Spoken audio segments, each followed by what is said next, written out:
Hello everyone, home science let's crack it पर आपका स्वागत है। मैं हूं डॉक्टर वंदना गुप्ता और आज हम डिस्कस करने जा रहे हैं विकास की अवस्थाएं, जिसे हम इंग्लिश में कह सकते हैं स्टेजेस ऑफ डेवलपमेंट।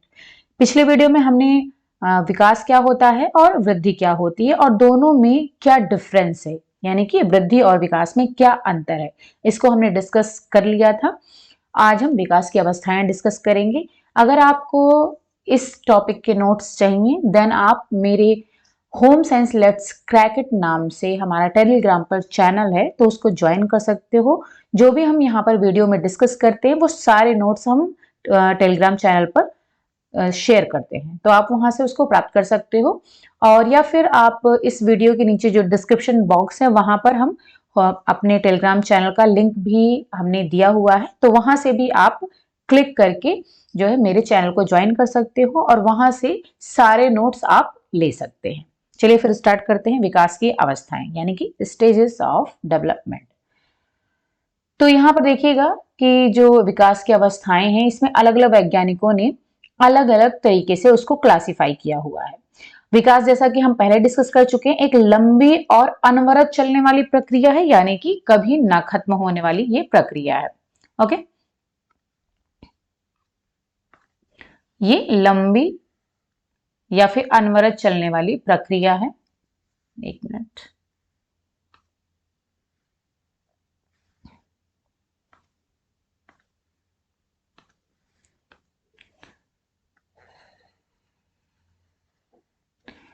ओके, तो यानी कि ये कब से, गर्भाधान से लेकर के जीवन पर्यंत यानी कि मृत्यु तक चलने वाली प्रक्रिया है। और ये हमने दोनों के अंतर में डिस्कस किया हुआ था कि वृद्धि क्या होती है। वृद्धि आपके किशोरावस्था पर जाकर के रुक जाती है, लेकिन जो विकास है वो हमारा मृत्यु तक चलता रहता है। व्यक्ति का विकास अनेक चरणों में होता है, तो यहां पर आप देख सकते हो। सबसे पहले है रॉस के अनुसार। रॉस जो वैज्ञानिक है, मनोवैज्ञानिक, इन्होंने इसको शैशवावस्था, पूर्व बाल्यावस्था, उत्तर बाल्यावस्था और किशोरावस्था, जिसे कि हम इन्फेंसी स्टेज बोलते हैं, अर्ली चाइल्डहुड, लेट चाइल्डहुड और किशोरावस्था यानी कि एडोलेसेंस। शैशवावस्था को इन्होंने 1 से 3 साल बताया है, पूर्व बाल्यावस्था को 3 से 6, उत्तर बाल्यावस्था को 6 से 12 और किशोरावस्था को 12 से 18। अब यहाँ पर आप देखिएगा कि अलग अलग वैज्ञानिकों ने इसको अलग अलग तरीके से क्लासिफाई किया हुआ है। सैले ने इसको 3 अवस्थाओं में डिवाइड किया है, शैशवावस्था, बाल्यावस्था और किशोरावस्था। इसके पहले उन्होंने बाल्यावस्था को उत्तर बाल्यावस्था और पूर्व बाल्यावस्था 2 में डिवाइड किया था। यहाँ पर लेकिन इन्होंने इसको 3 में डिवाइड किया हुआ है। शैशवावस्था को इन्होंने 1 से 5 बताया है, बाल्यावस्था को 5 से 12 और किशोरावस्था को 12 से 18। तो किशोरावस्था का जो पीरियड है वो सेम है। ओके, फिर यहाँ पर आते हैं कॉल सैनिक के अनुसार। इन्होंने इसको 7 कैटेगरी में कैटेगराइज किया हुआ है। जन्म पूर्व अवस्था को इन्होंने गर्भाधान से लेकर के जन्म तक बताया है। 9 शैशवावस्था को इन्होंने 3 से 4 सप्ताह यानी कि जन्म से लेकर के 3 से 4 सप्ताह, 3 से 4 सप्ताह यानी कि आप 1 महीना मान सकते हो। प्रारंभिक शैशवावस्था, इन्होंने शैशवावस्था को भी डिवाइड किया हुआ है। प्रारंभिक शैशवावस्था यानी कि अर्ली इन्फेंसी 1 से 2 माह से लेकर के 15 महीने तक। उत्तर शैशवावस्था 15 से 30 महीने तक। पूर्व बाल्यावस्था 2.5 से 5 साल तक और मध्य बाल्यावस्था 6 से 12 और किशोरावस्था 12 से 21। ओके, फिर आता है हरलॉक। अब हरलॉक ने, जो कि बहुत ही इंपॉर्टेंट मनोवैज्ञानिक यानी बहुत ही महत्वपूर्ण वैज्ञानिक है हमारे चाइल्ड डेवलपमेंट के कोर्स में, तो उनका जो मत है उसको माना जाता है। तो इन्होंने गर्भावस्था को देखना 11 स्टेजेस में, थोड़ा मैं इसको मिनिमाइज कर देती हूँ जिससे आपको ये दिखाई पड़े। ये आप यहाँ पर देख सकते हो, इन्होंने हरलॉक ने इसको 11 अवस्थाओं में डिवाइड किया हुआ है। गर्भावस्था, शैशवावस्था, बचपनावस्था, पूर्व बाल्यावस्था, उत्तर बाल्यावस्था, वयासंधि जिसे कि हम प्यूबर्टी कहते हैं, पूर्व किशोरावस्था, उत्तर किशोरावस्था, प्रौढ़ावस्था, मध्यावस्था और वृद्धावस्था। तो यहाँ पर इसके समय भी दिया हुआ है, यहां से आप इसको देख सकते हो। तो इन्होंने 11 अवस्थाओं में इसको डिवाइड किया हुआ है। तो जो क्वेश्चन हमारे अक्सर ऑब्जेक्टिव में पूछे जाते हैं, तो ऐसे पूछे जाते हैं कि सैले के अनुसार कितने जो है कैटेगरी में डिवाइड किया गया है बाल्यावस्था को, हरलॉग ने कितने जो है अवस्थाओं में डिवाइड किया हुआ है। तो ये आपको पता होना चाहिए कि हरलॉक ने 11 में किया हुआ है, कॉल सैनिक ने 9 में किया है, सैले ने 3 में किया है। तो ये आपको नंबर्स याद होने चाहिए और इसके अंदर इन्होंने कब से कब तक का समय दिया है, इसको भी आपको ध्यान में रख करके पढ़ना चाहिए। ओके, चलिए अब हम आते हैं आगे, हम इसको डिस्कस करते हैं। तो वैसे तो अलग अलग मनोवैज्ञानिकों ने अलग अलग तरीके से इसको डिवाइड किया हुआ है, लेकिन इसको अगर हम माने तो सबसे पहले जो इसको माना जाता है, यानी कि अलग अलग, तो पहला जो माना जाता है वो गर्भकालीन अवस्था माना जाता है। तो अगर हम बात करें अवस्थाओं की, तो इसमें 2 पीरियड होते हैं मुख्य रूप से। पहला होता है कि जन्म के पूर्व की अवस्था, बच्चे के जन्म के पूर्व की अवस्था,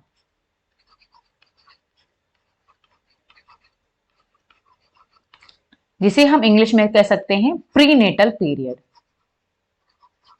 प्रीनेटल पीरियड, ओके। फिर दूसरा आ जाता है जन्म के बाद की अवस्था,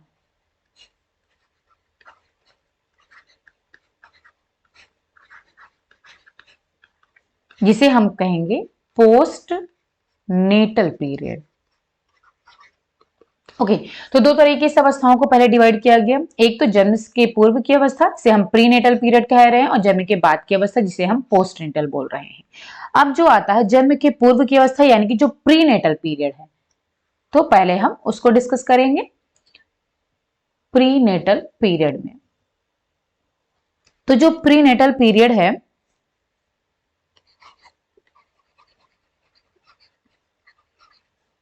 ओके, प्रीनेटल का मतलब हो गया, प्री का मतलब हो गया पूर्व, और पोस्ट का मतलब हो गया बाद में, और नेटल का मतलब आप जन्म से ले सकते हो, यानी कि जन्म के पूर्व, और पोस्ट का मतलब हो गया जन्म के बाद की अवस्था, यानी कि जब बच्चा जन्म ले लेता है उसके बाद की जो अवस्थाएं आती हैं। और जन्म से पूर्व की अवस्था, यानी कि इसे हम हिंदी में गर्भकालीन अवस्था भी कहते हैं। गर्भकालीन अवस्था भी कहते हैं। ओके, अब जो गर्भकालीन अवस्था होती है, ये कब से कब तक की होती है? गर्भाधान से लेकर के जन्म के समय तक मानी जाती है, जो कि अभी हमने डिस्कस किया। जन्म से पूर्व का मतलब है कि जब गर्भाधान हुआ और जब बच्चे का जन्म होता है, तब तक का जो पीरियड होता है वो आपका प्रीनेटल कहलाता है, जिसे हम कह सकते हैं गर्भकालीन, सॉरी, गर्भाधान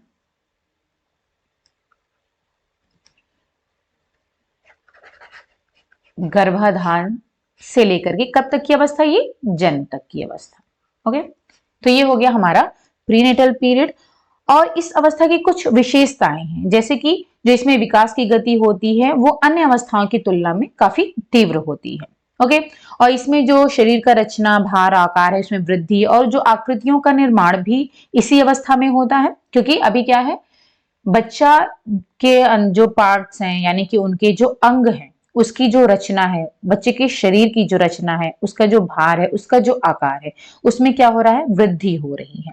ओके, और इसके अलावा एक और विशेषता इसमें यह है कि इसमें जो परिवर्तन होते हैं वो मुख्य रूप से शारीरिक होते हैं, यानी कि फिजिकल। इस अवस्था में जो भी परिवर्तन होते हैं वो मुख्य रूप से शारीरिक परिवर्तन होते हैं। ठीक है, चलिए अब इसके बाद में जो गर्भकालीन अवस्था है उसको फिर से आगे फर्दर 3 कैटेगराइज में इसको डिवाइड किया गया है। पहला है, फिर से इसको 3 अवस्थाओं में डिवाइड किया गया है गर्भकालीन अवस्था को, जिसमें से जो पहली है उसे कहते हैं बीजावस्था,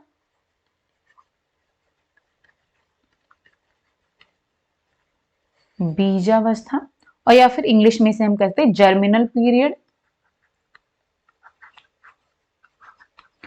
जर्मिनल पीरियड, या फिर इसको हम ये भी कहते हैं period of ovum, period of ovum भी कहते हैं। फिर दूसरा आ जाता है भ्रूणावस्था,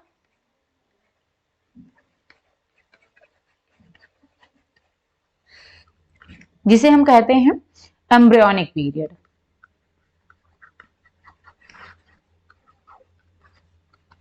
या फिर इसको हम कह सकते हैं पीरियड ऑफ एम्ब्रियो। ओके, फिर आ जाता है तीसरी अवस्था जो है वो है गर्भकालीन अवस्था। हिंदी में इसको गर्भकालीन अवस्था ही कहते हैं, लेकिन इंग्लिश में इसको कहते हैं फीटस पीरियड, या फिर इसे हम कह सकते हैं पीरियड ऑफ फीटर, सॉरी पीरियड ऑफ फीटस। ठीक है, तो या तो फिर हम जर्मिनल पीरियड कह सकते हैं, एम्ब्रियोनिक पीरियड कह सकते हैं, फीटस पीरियड कह सकते हैं, या फिर पीरियड ऑफ ओवम, एम्ब्रियो या फिर फीटस बोल सकते हैं। ओके, तो ये हो गया इसके नाम। अब हम आते हैं बीजावस्था पर। सबसे पहले बीजावस्था डिस्कस करते हैं, जो कि आपकी कब से कब तक की होती है। बीजावस्था यानी कि पीरियड ऑफ ओवम, ये आपका आ जाता है गर्भाधान से लेकर के 2 सप्ताह तक। गर्भाधान से 2 सप्ताह या फिर हम इसे कह सकते हैं 15 दिन। ओके, तो बीजावस्था जो होता है गर्भाधान से लेकर के 2 सप्ताह तक का होता है। और जो है इस अवस्था में क्या होता है, जो जीव है वो अंडे यानी कि सेल के आकार का होता है, और उसके भीतर जो है कोशिका विभाजन की क्रिया होती रहती है, किंतु ऊपर से कोई भी परिवर्तन दिखाई नहीं पड़ता है। यानी कि जब कॉन्सेप्शन होता है, गर्भाधान होता है, उससे लेकर के 2 सप्ताह तक जो होता है वो बच्चों के जो सेल्स हैं वो डिवाइड होते रहते हैं, उनमें विभाजन होता रहता है, लेकिन बाहर से उनकी रचना में कोई भी परिवर्तन दिखाई नहीं देता है। लगभग 1 सप्ताह तक ये अंडाकार जो जीव होता है यानी कि जो ओवम है वो गर्भाशय के तरल स्राव में तैरता रहता है। तरल स्राव का मतलब है कि एमनियोटिक फ्लूइड, तरल जो स्राव में जिसमें कि ओवम तैरता रहता है उसे कहते हैं एमनियोटिक फ्लूइड, जो कि बच्चे की रक्षा करता है। जैसे कि कोई झटका लग गया, कोई जर्क हो गया, तो बच्चे को चोट से बचाने का ये काम करता है एमनियोटिक फ्लूइड। इसी में जो है जो बच्चा है यानी कि जो ओवम है वो तैरता रहता है। ओके, अब क्या होता है, और जो है बच्चा अपना पोषण स्वयं ही करता है। ठीक है, गर्भाशय तरल स्राव में इसी में वो तैरता रहता है, अपना पोषण स्वयं ही करता है, किंतु गर्भाधान के 10 दिन बाद ये गर्भाशय की दीवार से चिपक जाता है। यानी कि गर्भाधान से लेकर 2 सप्ताह के बीच में जो 10वां दिन होता है, तो 10 दिन के बाद ही क्या होता है, गर्भाशय की दीवार से चिपक जाता है, यानी कि यूट्रस से चिपक जाता है, और इस प्रोसेस को कहते हैं इम्प्लांटेशन। इम्प्लांटेशन या फिर इसको हम कहते हैं हिंदी में कह सकते हैं आरोपण। और ये इम्प्लांटेशन होता कहां पर है, गर्भाशय यानी कि एम्ब्रियो, सॉरी एम्ब्रियो, यूट्रस। ठीक है, तो मां का जो गर्भाशय है, यूट्रस है, उससे बच्चा 10 दिन के बाद में उसकी दीवार से जाकर के चिपक जाता है। इस प्रोसेस को कहते हैं इम्प्लांटेशन यानी कि आरोपण कहते हैं। ओके, अब क्या है, इस समय से जो बच्चा है वो अपने पोषण के लिए मां के ऊपर निर्भर हो जाता है। फिर दूसरा पीरियड आता है भ्रूणावस्था। ये तो हो गई बीजावस्था यानी कि पीरियड ऑफ ओवम हो गया। अब उसके बाद में जो दूसरा पीरियड है वो है भ्रूणावस्था। भ्रूणावस्था जिसे हम कहते हैं पीरियड ऑफ एम्ब्रियो। ठीक है, ये कब से कब तक का होता है, तो ये जो है आपका होता है तीसरे सप्ताह से। 2 सप्ताह गर्भाधान से लेकर के 2 सप्ताह तक आपका बीजावस्था था, पीरियड ऑफ ओवम था। अब तीसरे सप्ताह से लेकर के दूसरे महीने तक, तीसरे सप्ताह से लेकर के दूसरे महीने तक, सॉरी दूसरे महीने तक यानी कि 3 वीक टू 2 मंथ जो है आपका भ्रूणावस्था होता है, यानी कि पीरियड ऑफ एम्ब्रियो होता है। अब इसमें क्या होता है, इस अवस्था में जो भी बच्चा है उसको एम्ब्रियो कहा जाता है यानी कि भ्रूण कहा जाता है, इसी वजह से इसको भ्रूणावस्था कहते हैं। ओके, अब इसमें क्या होता है, जो विकास की गति होती है तीव्र काफी तेज हो रहती है, जिससे क्या होता है जो भ्रूण है वो अंदर तेजी से उसमें परिवर्तन होते रहते हैं। और इसकी जो इसमें जो है जो भ्रूणावस्था होता है, इसमें जो बच्चे के शरीर के प्रमुख अंग होते हैं उनका निर्माण इसी अवस्था में होता है। तो इसको आप नोट डाउन कर सकते हो कि जो शरीर के प्रमुख अंग हैं, शरीर के प्रमुख अंगों का निर्माण इसी अवस्था में होता है। प्रमुख अंगों का निर्माण इसी अवस्था में होता है। और दूसरे महीने के अंत तक जो भ्रूण की लंबाई है, एम्ब्रियो की जो लेंथ है, वो 1.25 इंच से लेकर के 2 इंच तक हो जाती है। यानी कि 2 महीने तक जो बच्चे की लंबाई होती है, लेंथ होती है, वो 1.25 इंच से 2 इंच तक हो जाती है। 1.25 इंच से 2 इंच हो जाती है जो लेंथ होती है। और अगर हम भार की बात करें तो भार लगभग 2 ग्राम हो जाता है। जो बच्चे का वेट है वो 2 ग्राम हो जाता है। ठीक है, तो ये हो गया उसके लेंथ और विड्थ की बात। और इसमें जो इस टाइम पर जो बच्चे का सिर होता है, उसका जो अन्य अंगों की अपेक्षा वो बड़ा होता है।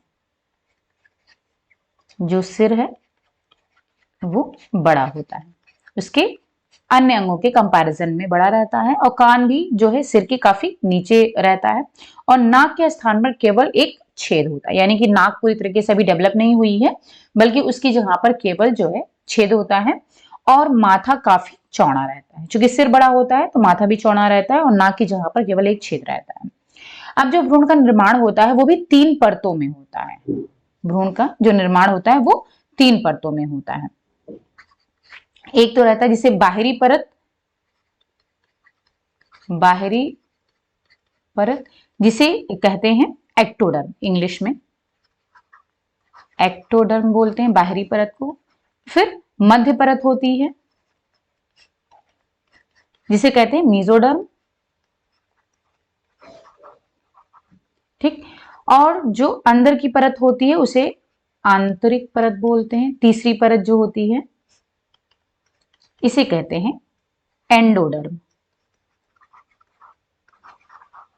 तो इस तरीके से जो एम्ब्रियो है वो, चूंकि अब क्या हो रहा है यहाँ पर बच्चे के प्रमुख अंगों का निर्माण हो रहा है, तो जो अब बच्चे का शरीर है वो 3 परतों में उसकी जो है उसका निर्माण होता है। बाहर की, अंदर की और जो है बीच की जो परत होती है, इसे एक्टोडर्म, मेसोडर्म और एंडोडर्म बोल रहे हैं।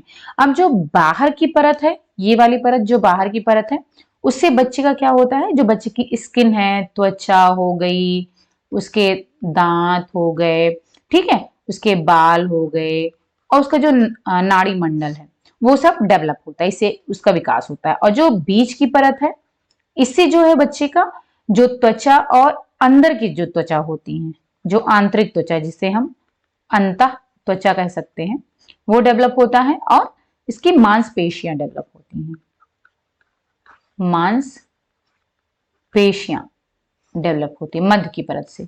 और आंतरिक परत की बात करें तो इससे बच्चे के जो मेन ऑर्गन है, जैसे कि फेफड़ा हो गया, यकृत हो गया और पाचन तंत्र हो गया,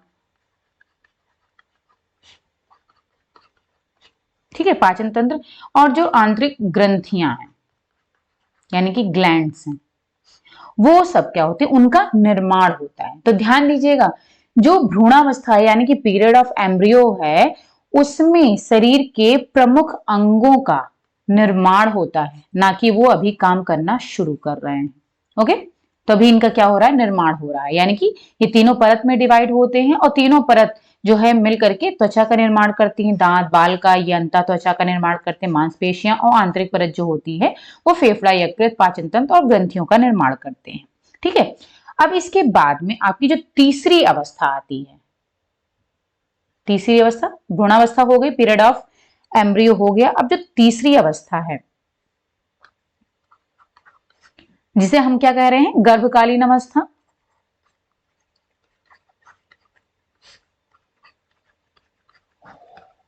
या फिर हम जिसे कहते हैं पीरियड ऑफ फीटस कहते हैं। अब ये जो आपकी तीसरे महीने से शुरू होती है, 3 माह से लेकर के, कब तक होगी, जन्म पूर्व तक, यानी कि जब तक बच्चे का जन्म नहीं हो जाता है तब तक ये चलती है। 3 महीने से लेकर के जन्म पूर्व तक चलती है। ठीक है, अब इसको जो है ये अंतिम अवस्था होती है गर्भावस्था की। और इसमें क्या होता है, इसमें निर्माण नहीं होता है जो बच्चों के अंगों का, बल्कि इसमें उनका विकास होता है। अभी तक क्या था, जो पीरियड ऑफ एम्ब्रियो था उसमें क्या हो रहा था, अंगों का निर्माण होता है, लेकिन अब इसमें क्या होगा, अंगों का विकास होगा, क्योंकि निर्माण हो चुका है। पीरियड ऑफ एम्ब्रियो में, एम्ब्रियोनिक पीरियड में जो है अंगों का निर्माण हो चुका है। अब क्या हो रहा है, गर्भकालीन अवस्था में अंगों का विकास हो रहा है, वो डेवलप होंगे। ओके, अब इसमें क्या होता है, गर्भकालीन अवस्था के स्टार्टिंग में प्रत्येक महीने जो गर्भस्थ शिशु है यानी जो बच्चा है, वो उसका आकार और भार उसमें लगातार वृद्धि होती रहती है, लगातार वो बढ़ते रहते हैं। और इस अवस्था में क्या होता है, जो हृदय, फेफड़े, नाड़ी मंडल है, ये अपना काम जो है स्टार्ट करते हैं, यानी कि जो अंग है, अंगों का कार्य शुरू हो जाता है। यानी कि वो चूंकि विकास हो गया है तो अब वो अपना काम, अपना फंक्शन स्टार्ट कर देंगे। हृदय का जो काम है, फेफड़े का जो काम है, नाड़ी मंडल का जो काम है, वो अपना काम शुरू कर देंगे। ठीक है, तो यहाँ पर जो मेन डिफरेंसेस है वो आपको ध्यान में रखना है। ठीक है, चलिए अब आते हैं, दूसरी अवस्था है शैशवावस्था। तो यहां पर हमने डिस्कस किया गर्भकालीन अवस्था। ठीक है, अब जो दूसरी अवस्था है वो है शैशवावस्था, जिसे हम कहते हैं इन्फेंसी पीरियड। अब जो इसमें बता दूं कि जो इसमें आपका क्वेश्चन आता है, पूछा जाता है ज्यादातर गर्भकालीन अवस्था का, तो उसमें ये पूछा जाता है कि जैसे कि पूछ लिया गया कि बीजावस्था जो है, जर्मिनल पीरियड है, वो कब से कब तक का होता है, या फिर जो है पीरियड ऑफ एम्ब्रियो कब से कब तक का होता है। तो यहाँ पर आपको ध्यान में रखना है कि जो आपका पीरियड ऑफ एम्ब्रियो है वो आपका होता है तीसरे सप्ताह से लेकर के दूसरे सब महीने तक का होता है। और आपका जो पीरियड ऑफ ओवम है, यानी कि जो सबसे पहला वाला है, वो गर्भाधान से लेकर के 2 सप्ताह तक या फिर 15 दिन तक का होता है। भ्रूणावस्था आपका तीसरे सप्ताह से शुरू होता है और दूसरे महीने तक का चलता है। और जो गर्भकालीन अवस्था है वो तीसरे महीने से शुरू होता है, जन्म पूर्व तक चलता है। तो ज्यादातर ये क्वेश्चन पूछे जाते हैं पीरियड के बारे में, तो ये आपको पता होना चाहिए। और स्पेशली इन तीनों पीरियड में कब कौन क्या क्या चीजें होती हैं, यानी कि निर्माण कब होता है और वो काम करना कब स्टार्ट करते हैं, उनका विकास कब होता है, तो ये आपको पता होना चाहिए। अब आती है शैशवावस्था, यानी कि इन्फेंसी पीरियड होता है। ये आपका जन्म से लेकर के 15 दिन माना गया है, जन्म से 15 दिन। अब चूंकि अलग अलग लोगों ने अलग अलग बताया हुआ है इसका पीरियड, लेकिन अभी हम यहाँ पर जन्म से लेकर के इसे 15 दिन की अवस्था मान करके चल रहे हैं। इस अवस्था को समायोजन की अवस्था भी कहते हैं, समायोजन की अवस्था भी कहते हैं। समायोजन का मतलब है एडजस्टमेंट, पीरियड ऑफ एडजस्टमेंट।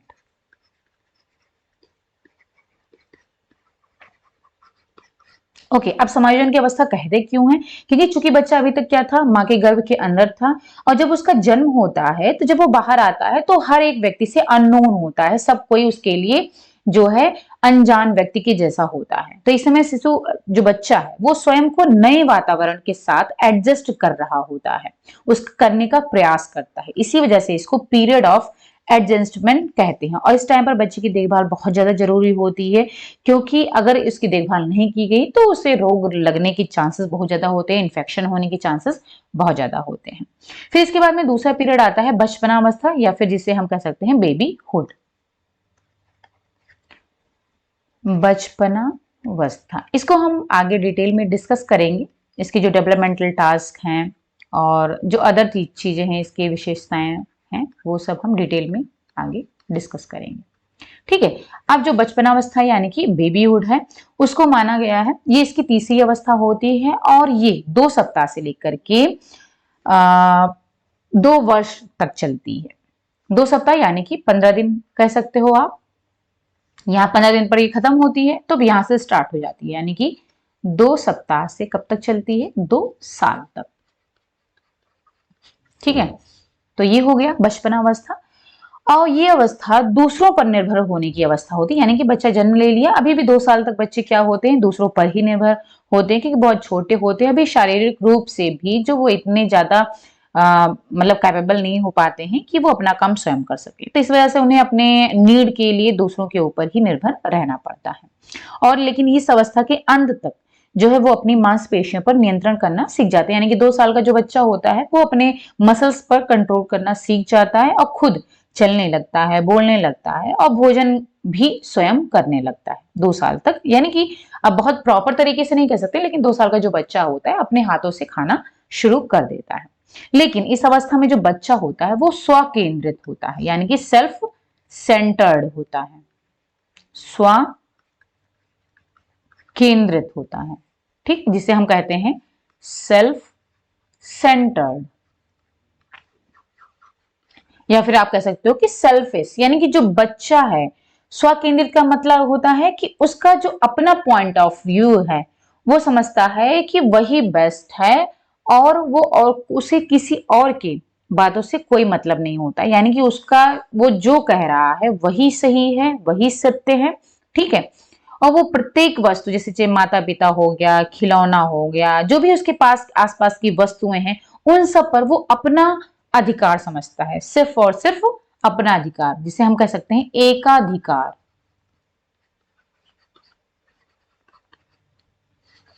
ठीक है। या तो इसको आप सेल्फिश भी बोल सकते हो कि इस टाइम पर जो बच्चे होते हैं वो सेल्फिश होते हैं, सिर्फ वो अपना ही सोचते हैं, ठीक है।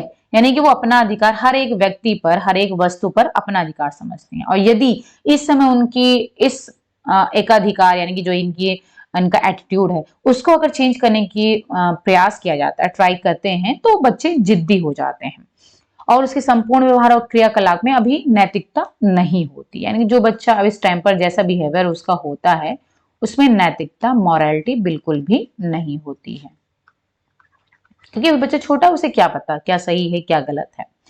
ओके। और इसमें अगर हम संवेगात्मक, जो उनका इमोशनल डेवलपमेंट होता है, तो इस बच्चे इस टाइम पर बच्चों में जैसे क्रोध आना, खुश हो जाना, तो ये जो है अच्छे से होता है, यानी कि इस समय जो बच्चों का संवेगात्मक विकास है वो भी डेवलप होता है, यानी कि संवेगात्मक विकास होता है। संवेगात्मक विकास का मतलब हो गया बच्चे खुश हो जाते हैं, गुस्सा आ जाता है, प्रेम भी उनको आता है, डर भी लगता है, तो ये सब सारी चीजें, जो ये सारे संवेग उनके अंदर जो है उत्पन्न हो जाते हैं। ओके, इसी वजह से इसको संवेग प्रधान व्यवस्था कहते हैं, यानी कि इसमें जो संवेग है वो प्रधान रूप ले लेता है, ठीक है। अब इस अवस्था में संवेग को जो वो प्रकट करते हैं वो बहुत ही कम समय के लिए होता है और तुरंत होता है। जैसे कि बच्चे जो 2 साल के बच्चे हैं, अगर आप उनको देखोगे तो गुस्सा तो आएगा, बहुत जल्दी उनको गुस्सा आ जाता है। कुछ अगर वो मांग रहे हैं, या फिर अगर आप उनकी माँ के पास में बैठ जाओ कि मेरी मम्मी है, तो फिर क्या होता है, बच्चों को गुस्सा बहुत जल्दी आ जाता है, ठीक है, क्योंकि वो अपना सिर्फ अधिकार समझते हैं अपनी माँ पर, और कोई उनके पास ना जाए, तो इस वजह से बच्चों को गुस्सा आ जाता है। लेकिन बहुत थोड़ी देर बाद, बहुत क्षणिक हो जो गुस्सा होता है, तुरंत तो आता है उनको गुस्सा, लेकिन बहुत ही कम समय के लिए होता है। तो यानी हम कह सकते हैं कि जो उनके अपने संवेग को जो वो प्रकट करते हैं वो त्वरित और क्षणिक होते हैं। जो उनके संवेग होते हैं वो त्वरित, त्वरित का मतलब कि तुरंत उत्पन्न होते हैं, लेकिन क्षणिक होते हैं, यानी कि बहुत ही कम समय के लिए होते हैं। उसके बाद में आता है तीसरी अवस्था, ये तो हो गई बचपना अवस्था। तो इनकी जो विशेषताएं हैं वो आपको ध्यान में रखना है, जो कि क्वेश्चन में पूछे जाते हैं। फिर आता है जो चौथी अवस्था है वो है बाल्यावस्था, यानी कि चाइल्डहुड।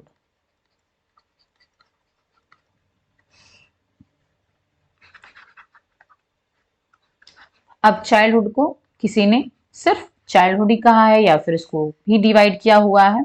अब चाइल्डहुड की बात करें तो इसको जो है दो में डिवाइड किया गया है। एक तो अर्ली चाइल्डहुड, यानी कि पूर्व बाल्यावस्था, अर्ली चाइल्डहुड जिसे हम कहते हैं, और पश्च या फिर उत्तर बाल्यावस्था। अर्ली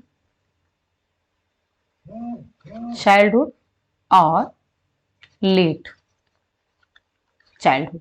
ओके, तो अब अर्ली चाइल्डहुड और लेट चाइल्डहुड, इसको दो में डिवाइड किया है। जो अर्ली चाइल्डहुड होता है ये कब से कब तक का होता है, ये 2 से 6 साल तक का होता है, ईयर, ठीक है।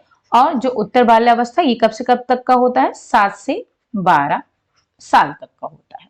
यानी कि टोटल अगर हम बाल्यावस्था की बात करें तो वो कब से कब तक का हो गया, 2 से लेकर के 12 साल। 2 से 6 आपका अर्ली चाइल्डहुड और 7 से 12 आपका लेट चाइल्डहुड हो गया। ओके, इस अवस्था को भी समायोजन की अवस्था कहते हैं। इस अवस्था को भी समायोजन की अवस्था कहते हैं, यानी कि पीरियड ऑफ एडजस्टमेंट। ओके, अब क्यों कहते हैं? क्योंकि देखिए अभी तक क्या था, बच्चा जन्म के बाद में जो है अब नए नए वातावरण में आया था, क्योंकि वो ना अपनी माँ को पहचानता था, मतलब माँ के पास तो वो जा रहा है, एक इमोशनल अटैचमेंट होता है माँ से, लेकिन और किसी को भी, वो फैमिली में भी किसी को भी नहीं पहचानता है। धीरे धीरे उनको पहचानने लगता है, उनके पास जाने लगता है, खेलने लगता है, और उसके बाद में धीरे धीरे वो एडजस्ट कर लेता है। लेकिन अब जब बाल्यावस्था में आता है बच्चा, तो अब क्या होता है, वो स्कूल जाना स्टार्ट कर देते हैं। जो 6 साल के बच्चे, 5-6 साल से बच्चे स्कूल जाना स्टार्ट कर देते हैं। तो अब क्या होता है कि बच्चे फैमिली में तो अब सबको जान गए, पहचान के, आस पड़ोस के लोगों को पहचान के, लेकिन अब जब वो स्कूल में जाते हैं, नए बच्चों से मिलते हैं, स्कूल के वातावरण में पहुंचते हैं, तो वो भी उनके लिए नया होता है। तो वहां भी उनको एडजस्ट करने की जरूरत पड़ती है। ओके, इसी वजह से इसको भी समायोजन की अवस्था माना गया है। और अगर शारीरिक और मानसिक विकास की दृष्टि से देखें, तो ये बहुत ही महत्वपूर्ण पीरियड होता है। शारीरिक और मानसिक विकास, इसमें शारीरिक और मानसिक विकास की दृष्टि से ये बहुत ही महत्वपूर्ण पीरियड होता है, क्योंकि बीच समय जो 2 से 12 साल का जो पीरियड होता है, उसमें बच्चे का जो फिजिकल डेवलपमेंट है वो भी होता है, और मेंटल डेवलपमेंट तो होता है, क्योंकि बच्चा अब अपने घर से बाहर निकल रहा है, बाहर के वातावरण में जा रहा है, समाज में जा रहा है, स्कूल में जा रहा है, तो उसका मानसिक विकास और शारीरिक विकास दोनों ही अच्छे से होता है, तेजी से होता है। ठीक है, ओके, अब आते हैं, ये तो हो गया। और हाँ, समायोजन की अवस्था के अलावा इसको जिज्ञासा, इसमें बच्चों के अंदर बहुत ही जिज्ञासा होती है, यानी कि बच्चे जो होते हैं जिज्ञासु प्रवृत्ति के होते हैं। क्यों? क्योंकि अब 2 से 12 वर्ष के बच्चे हैं, आपने देखा ही होगा, जब स्कूल जाना स्टार्ट करने लगते हैं, बोलना स्टार्ट करने लगते हैं, तो बच्चों को हर एक चीज जाननी होती है, क्यों, कैसे, कब, कहाँ, किसने। तो उनके अंदर बहुत सारे क्वेश्चन होते हैं, और वो हर एक क्वेश्चन का जवाब चाहते हैं। तो जो चाइल्डहुड पीरियड होता है, उसमें जो है बच्चों की जो प्रवृत्ति होती है, वो जिज्ञासु प्रवृत्ति के होते हैं। ओके, और जो कि नए वातावरण में वो समायोजन से जो पहले है, वो हर एक चीज के बारे में जानना पसंद करते हैं। वो अपने माता पिता, शिक्षक, जो भी उनके भाई बहन हैं, सबसे सवाल करते रहते हैं। और जिज्ञासु के साथ साथ इस एज में जो बच्चे होते हैं, वो समूह प्रवृत्ति के होते हैं, यानी कि वो समूह में रहना चाहते हैं। जिसे अभी तक क्या था, जो इन्फेंसी पीरियड में क्या था, बच्चे में स्व केंद्रित होते थे। ठीक है, यानी जो शैशवावस्था की बात करें, या फिर हम जो है बचपनावस्था की बात करें, यानी कि 2 साल तक का जो पीरियड होता है, उस टाइम तक जो बच्चे होते हैं वो स्व केंद्रित होते हैं, यानी कि सेल्फ सेंटर्ड होते हैं। हर एक चीज पर वो अपना ही अधिकार समझते हैं। ठीक है, लेकिन अब जब बाल्यावस्था में पहुंचते हैं बच्चे, तो उनमें समूह प्रवृत्ति आ जाती है। इसको इंग्लिश में कहेंगे ग्रीगेरियसनेस।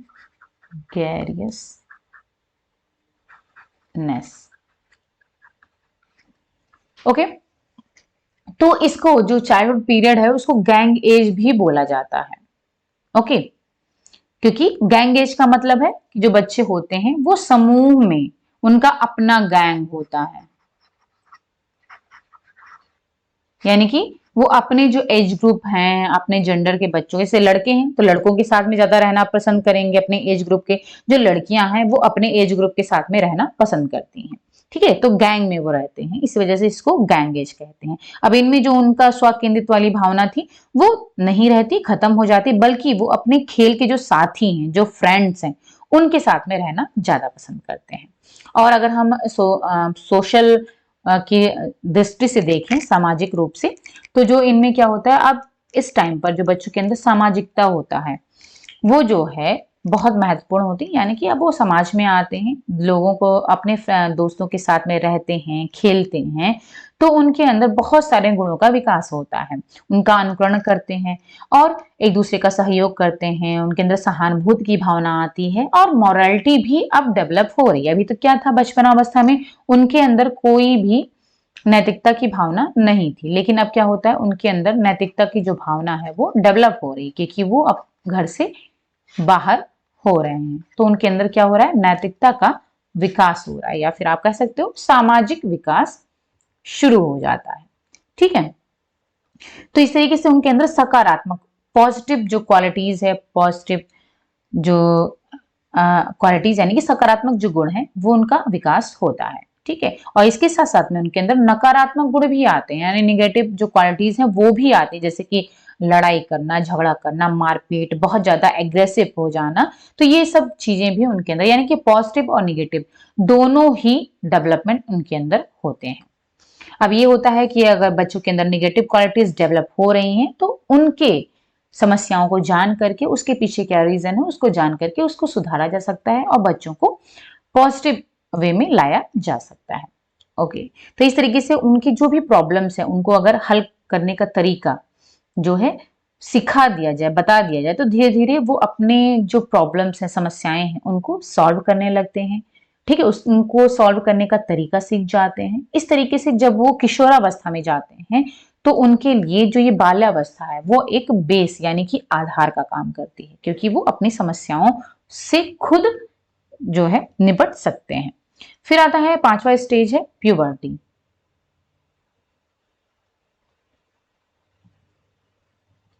फिर आती है नेक्स्ट प्यूबर्टी, जिसे हम हिंदी में कहते हैं वया संधि। ये बहुत ही इंपॉर्टेंट एज होती है, प्यूबर्टी स्टेज जो होती है ये भी बहुत इंपॉर्टेंट होती है, और इसको जो है बाल्यावस्था और किशोरावस्था को मिलाने में एक सेतु का काम करती है। किसका काम करती है? सेतु, जिसे कि हम बांध कहते हैं।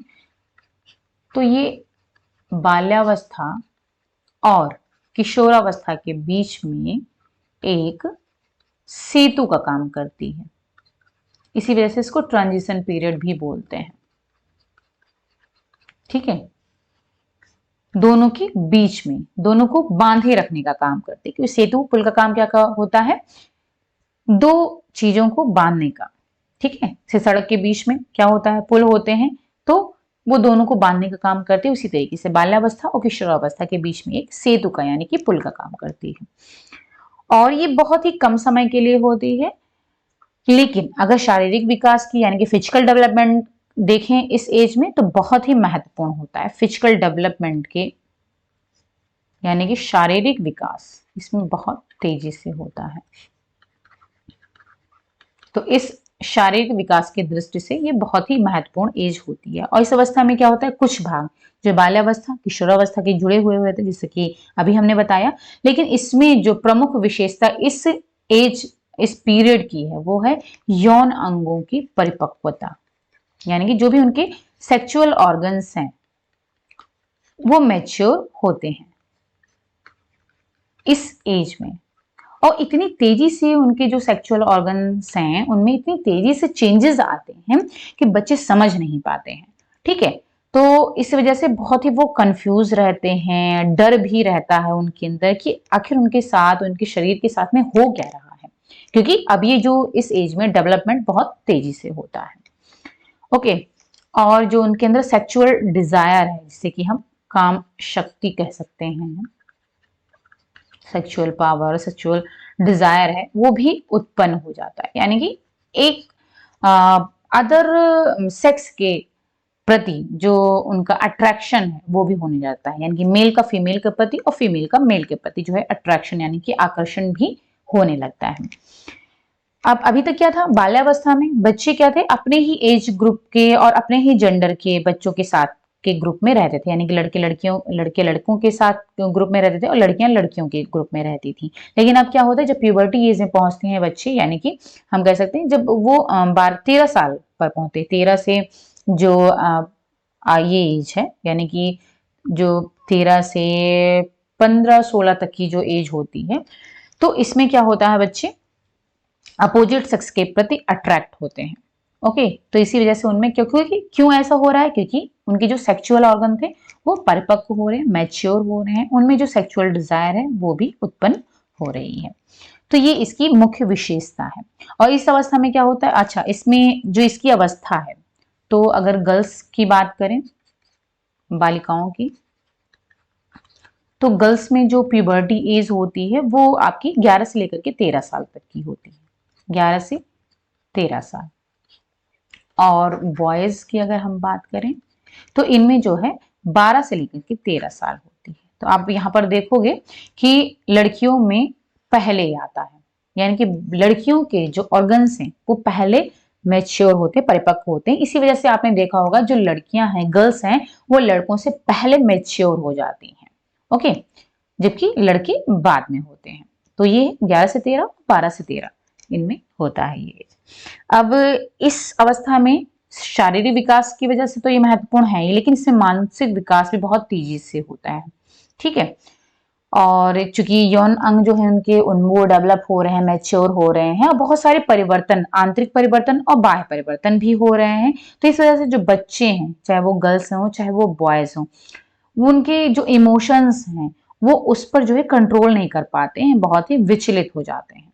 ठीक है, तो ये कह सकते हैं जो उनका इमोशनल कंट्रोल है और जो सामाजिक नियंत्रण यानी कि सोशल कंट्रोल है वो कभी कभी खो देते हैं, क्योंकि वो बहुत ज्यादा, चूंकि उनके जो फिजिकल और मेंटल डेवलपमेंट परिवर्तन, चेंजेस जो हो रहे हैं बहुत तेजी से हो रहे हैं, क्योंकि जो आंतरिक और बाह्य परिवर्तन है उनमें बहुत तेजी से परिवर्तन हो रहा है, तो वो अच्छे से समझ नहीं पाते। तो इस टाइम पर क्या होता है, जो पेरेंट्स हैं या जो उनके शिक्षक हैं, उनको इसके बारे में उन्हें बताना चाहिए, पहले से उनको नॉलेज देनी चाहिए, ज्ञान देना चाहिए कि इस एज में ये चेंजेस होते हैं, जिससे कि वो भयभीत ना हो, डरे नहीं, और पहले से उसके लिए प्रिपेयर रहें।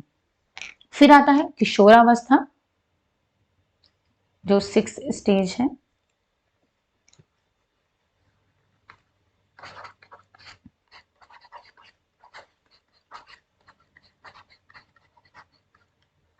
ओके, जिसे हम कहते हैं एडोलसेंस पीरियड।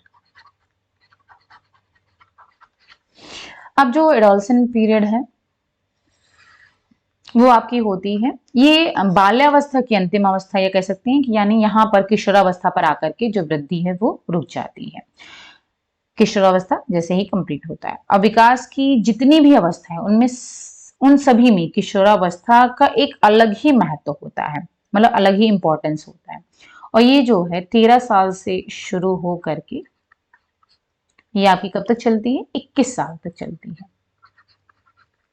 अभी ये कंफ्यूज मत होइएगा कि जो प्यूबर्टी थी वो आपकी चूंकि 11 से 13 साल की थी, ठीक है, तो जो प्यूबर्टी एज है वो बहुत ही कम समय की रहती है, यानी कि 2-3 साल ही रहती है, और इसके बाद में किशोरावस्था आ जाती है। इसी वजह से जो प्यूबर्टी एज है यानी जो वयः संधि है उसको बाल्यावस्था और किशोरावस्था के बीच सेतु का काम वो करती है, यानी बांधे रखने का काम करती है।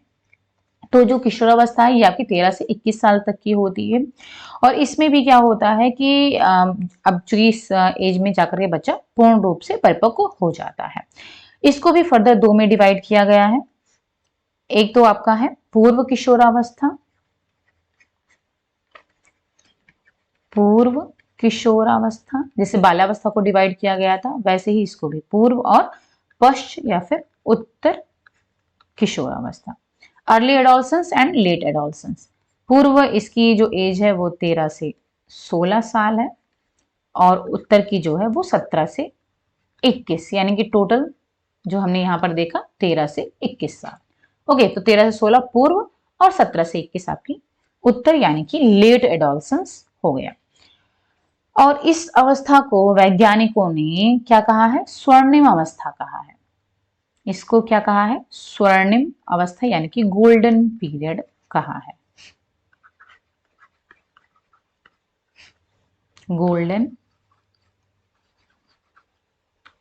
एज या फिर पीरियड कह सकते हैं। तो किशोरावस्था को स्वर्णिम अवस्था कहा गया है, और इसमें जो कुछ प्रमुख विशेषताएं हैं जो डेवलप होती हैं, जैसे कि सामाजिकता बच्चों के अंदर आने लगती है, क्योंकि बाल्यावस्था से स्टार्ट हो जाती है सामाजिकता, और अब यहाँ से सामाजिकता और कामुकता यानी कि सेक्सुअलिटी जो है इनमें डेवलप होने लगती है। ये प्रमुख लक्षण होते हैं इसके,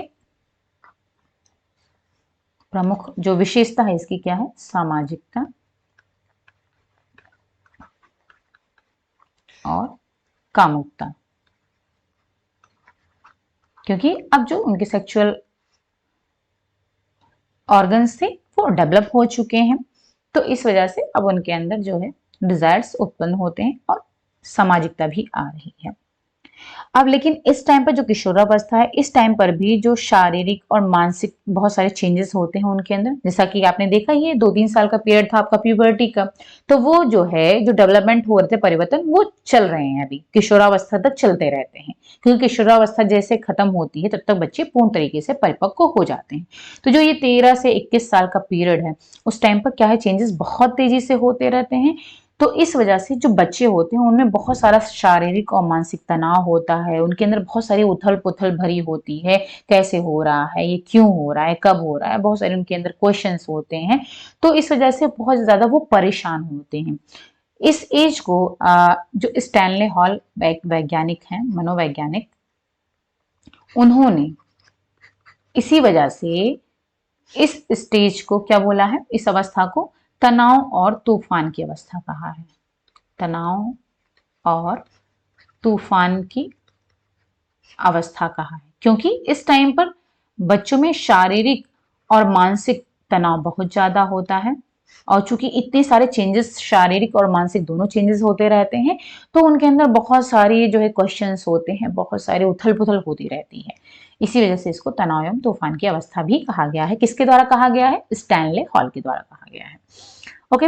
और इसमें जो है बच्चों के अंदर जो इमोशनल इंस्टेबिलिटी दिखाई देती है, यानी कि संवेगात्मक अस्थिरता दिखाई देती है, क्योंकि चेंजेस बहुत तेजी से हो रहे हैं, तो जो इमोशंस हैं उनके वो भी अस्थिर होते हैं, अस्थिरता होती है। ओके। और इसको एक और इसकी विशेषता है, इस अवस्था को समस्या बाहुल्य की अवस्था भी कहते हैं। समस्या बाहुल्य की अवस्था भी कहते हैं, क्योंकि समस्या बाहुल्य का मतलब है कि इस टाइम पर उनमें जो शारीरिक और मानसिक से रिलेटेड जो समस्याएं होती हैं बहुत अधिक होती हैं, इसी वजह से इसको समस्या बाहुल्य की भी अवस्था कहते हैं। और चूंकि अब वो शारीरिक मानसिक जो चेंजेस हो रहे हैं तो उसमें भी उनको एडजस्ट करने की जरूरत पड़ती है, समायोजन करने में उनको बहुत ज्यादा कठिनाइयों का सामना करना पड़ता है। तो इसी वजह से उनमें क्या होते हैं, जो ये शारीरिक और मानसिक परिवर्तन हो रहे हैं उससे उनके जो संवेगात्मक, मान, सामाजिक और जो नैतिक जीवन है उसका जो स्वरूप है वो बिल्कुल ही परिवर्तित हो जाता है, क्योंकि जो ये परिवर्तन हो रहे हैं इसकी वजह से उनके अंदर जो इमोशंस हैं, उनका जो सोसाइटी में जो सामाजिकता है उनकी, ठीक है, उनकी जो मोरालिटी है, ये सब जो है इनमें बहुत ज्यादा चेंजेस आ जाते हैं किशोरावस्था तक। ओके। इसके बाद में आता है प्रौढ़ावस्था। नेक्स्ट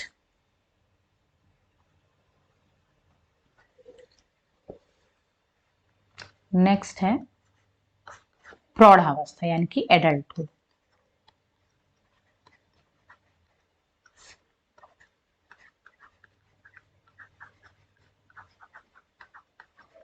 अब एडल्टहुड की बात करें तो ये आपका माना गया है 21 से लेकर के 40 साल की एज होती है।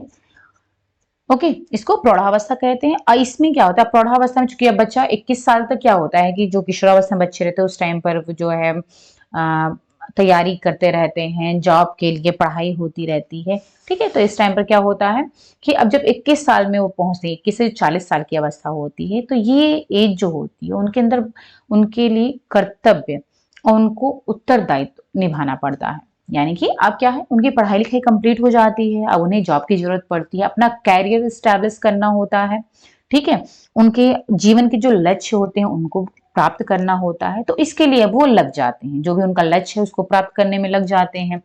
और साथ साथ में क्या होता है, उनका पारिवारिक जीवन भी स्टार्ट हो जाता है, यानी कि इस टाइम पर क्या होता है, बच्चे जो है पारिवारिक जीवन में प्रवेश कर जाते हैं। इस वजह से इसको पारिवारिक जीवन में प्रवेश की अवस्था भी कहते हैं। पारिवारिक जीवन में प्रवेश की अवस्था भी कहते हैं, क्योंकि अब क्या होते हैं 21 से 40 साल का है तो अब तो बच्चों इनकी शादी हो जाती है, तो वो पारिवारिक जीवन में प्रवेश कर जाते हैं। हो गई, फैमिली लाइफ उनकी स्टार्ट हो जाती है, और जो जॉब वगैरह भी वो पा लेते हैं, यानी कि अपने जीवन के लक्ष्य को पाने में लग जाते हैं। तो इस तरीके से जब वो पारिवारिक जीवन में प्रवेश कर जाते हैं, साथ साथ में वो जॉब भी करने लगते हैं, तो क्या होता है उनके बहुत सारे कर्तव्य होते हैं, बहुत सारी उनकी रिस्पॉन्सिबिलिटीज होती हैं अपने फैमिली के प्रति, अपने करियर के प्रति, उसको निभाना स्टार्ट कर देते हैं। ओके, इस वजह से इसको कर्तव्य तथा उत्तरदायित्व, यानी कि जो उनकी ड्यूटी है, उनकी रिस्पॉन्सिबिलिटी है, उसको निभाने की या फिर कह सकते हैं निर्वाह की अवस्था भी कहते हैं। कर्तव्य तथा उत्तरदायित्व के निर्वाह की अवस्था भी कहते हैं। और इस अवस्था में जो व्यक्ति होते हैं, बहुत सारी परिस्थितियां होती हैं, जैसे परिवार के सदस्यों का, संबंधियों का, वैवाहिक जीवन जो है उनका, व्यवसाय और समाज के जो सदस्य हैं उनके साथ साथ में जो है उन्हें समायोजन भी स्थापित करना पड़ता है, यानी कि उनको एडजस्ट भी करना पड़ता है। कई सारी परिस्थितियों का उन्हें सामना भी करना पड़ता है। तो इस तरीके से अगर वो समय एडजस्टमेंट नहीं कर पाते हैं तो बहुत सारी प्रॉब्लम्स भी, कठिनाइयां भी स्टार्ट हो जाती हैं, जिससे कि जो है उनके अंदर निराशा की भावना भी उत्पन्न हो सकती है। फिर आता है मध्यावस्था। मध्यावस्था जिसे कहते हैं मिडिल एज। ये अभी कब से कब तक की होती है? 41 से 60 साल तक की एज होती है। ठीक है, अब जो मध्यावस्था होती है इसमें क्या होता है, इसमें बहुत सारे शारीरिक और मानसिक परिवर्तन फिर होते हैं। तो जैसा हमने पहले ही कहा था, जो ग्रोथ है वो तो रुक गई, ठीक है, किशोरावस्था तक होती है, जैसे ही परिपक्व हो जाता है, मैच्योरिटी को प्राप्त कर लेता है बच्चा, वैसे ही जो है ग्रोथ रुक जाती है, लेकिन विकास चलता रह रहा है। ठीक है, अब देखिए मिडिल एज में 41 से जो 60 साल की एज है उसमें क्या हो रहा है, अभी भी शारीरिक और मानसिक परिवर्तन हो रहे हैं, लेकिन निगेटिव, नकारात्मक रूप से हो रहे हैं। ठीक है, तो इसमें भी शारीरिक और मानसिक परिवर्तन हो रहे हैं। और इस अवस्था में क्या होता है, जो भी काम शक्ति यानी सेक्सुअल डिजायर थी वो कम होने लगती है, यानी कि काम शक्ति का ह्रास होने लगता है।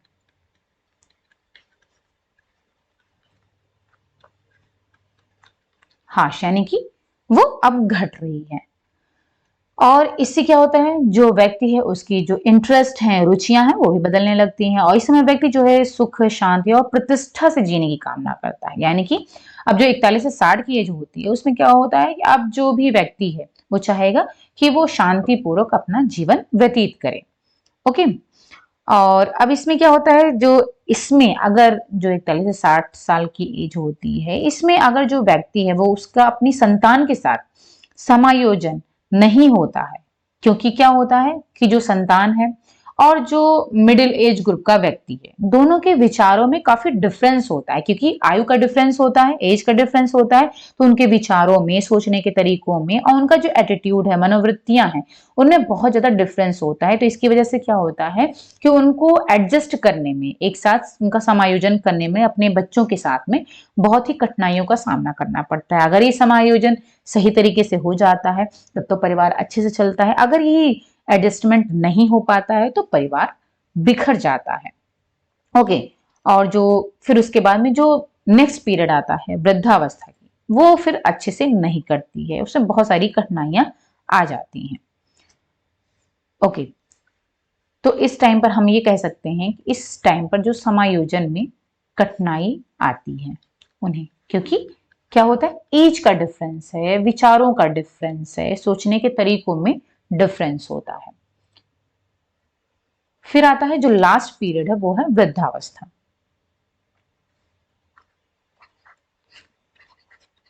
वृद्धावस्था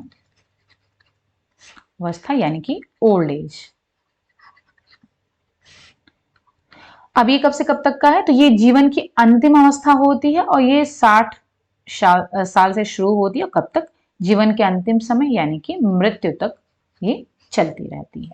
ठीक है, अब इस अवस्था को ह्रास की अवस्था भी कहते हैं। ह्रास की अवस्था भी कहते हैं। पीरियड ऑफ डिक्लाइन, इंग्लिश में हम कह सकते हैं इसको पीरियड ऑफ डिक्लाइन। जैसा हमने बताया था कि जो विकास होता है पॉजिटिव और निगेटिव दोनों होता है।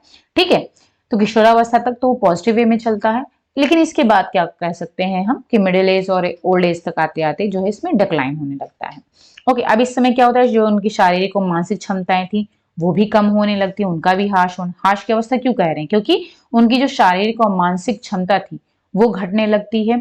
ठीक है, अब जो उनकी शारीरिक क्षमता में कमी आ जाती है, इसकी वजह से उनकी क्रियाशीलता में कमी आ जाती है, यानी कि वो काम ढंग से नहीं कर पाते हैं। और इसमें चूंकि मानसिक परिवर्तन भी बहुत तीव्र गति से होता है, यानी कि अब जो ओल्ड एज में आते आते जो व्यक्ति है वो भूलने लगता है हर एक चीज, उसकी जो स्मरण शक्ति है वो कम हो जाती है, यानी कि उसको कुछ याद नहीं रहता है।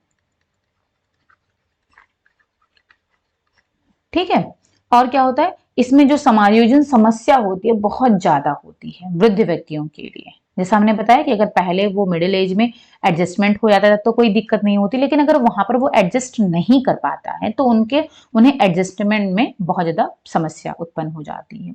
और इसमें जो है ये अवस्था जो है व्यावसायिक जीवन से अवकाश की अवस्था होती है, यानी कि हम कह सकते हैं रिटायरमेंट एज यहाँ पर आ जाती है। सॉरी,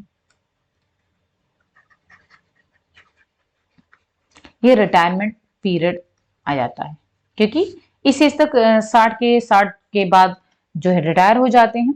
ठीक है, तो इसमें क्या होता है, जो उनका व्यवसायिक जीवन था, ऑक्यूपेशन था, उससे वो अवकाश ले लेते हैं, तो इस वजह से इसको रिटायरमेंट पीरियड भी कह सकते हैं। और इस टाइम तक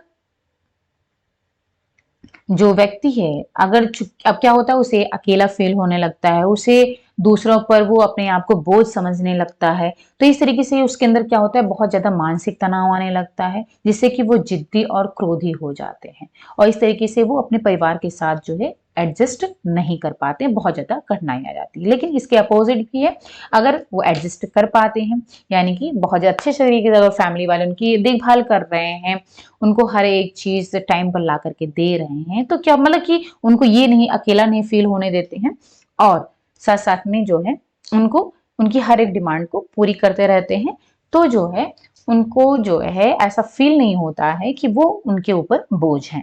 तो इस तरीके से क्या होता है, वो अच्छे से एडजस्ट कर पाते हैं, और वो जिद्दी और क्रोधी स्वभाव के नहीं होते हैं, क्योंकि उनका समायोजन अच्छे से अपनी फैमिली के साथ में हो जाता है। ओके, तो यहाँ पर जो ये अवस्थाएं थी वो हमने डिस्कस कर ली हैं। इसके बाद जो नेक्स्ट टॉपिक हमारा होगा वो आ जाएगा हमारा प्रिंसिपल्स ऑफ डेवलपमेंट, यानी कि विकास के सिद्धांत कौन कौन से हैं वो हम डिस्कस करेंगे। बहुत इंपॉर्टेंट चैप्टर है ये, विकास के सिद्धांत।